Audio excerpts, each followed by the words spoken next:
we're going to have a look at how the linking word albeit is used in formal writing, in really formal writing. As I say, albeit is not a word you hear in everyday conversation. Its use tends to be restricted to formal writing, academic writing, perhaps serious newspaper articles. And it is pronounced albeit, albeit.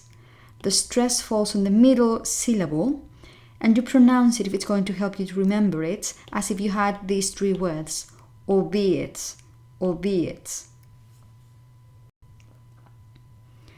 Albeit is a linking word to express contrast or obstacle. In a way, it is related to although or even though. The main difference, however, is that after although, you have a subject and the verb. With albeit, it is as if you said although it is, or was, or will be, or maybe, or even if it is, even if it was, even if it will be, all in the same word. So you never say albeit and then he is. No. Or albeit and then they have. No. This is never going to happen. Let me show you what I mean here. After albeit, you have three possibilities. You can either have just a noun phrase, but no verbs, no subject and verb, just a noun phrase. You can have just an adjective or an adverb phrase.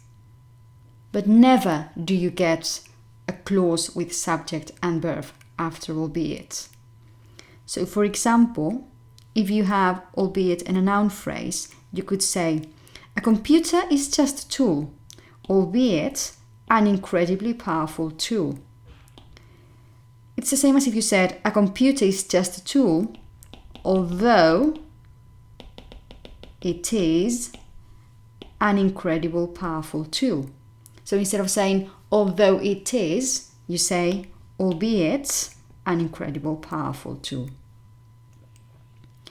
If you said, some people decided to listen to the media, albeit uninformed media, although they may be uninformed media. So all this information, although they may be, is included in the meaning of albeit. The second possibility is to have albeit and then an adjective. So you could say, the evening was very pleasant, albeit a little quiet. Although it was a little quiet. So you simply say, albeit a little quiet, then that adjective. Or for example, albeit and then an adverb phrase. You could say things like, he was making progress, albeit rather slowly, or he tried, albeit without success. These are some other instances where you can find albeit. For example, albeit and then an adjective, you could say, we had a pleasurable, albeit expensive holiday. You're making the contrast between these two adjectives here. Or albeit and then an adverb phrase. You could say, she appeared on the show, albeit briefly, although it was briefly. Or, my letter to the editor was actually published, albeit in a somewhat abbreviated form, although it was published in a somewhat abbreviated form. If you think of the moment when Donald Trump left office, when he finally left the White House, this is something that was said about his departure. Donald Trump has managed to secure a place in history, although it will not be that prominent. Albeit not that prominent, although it won't be that prominent.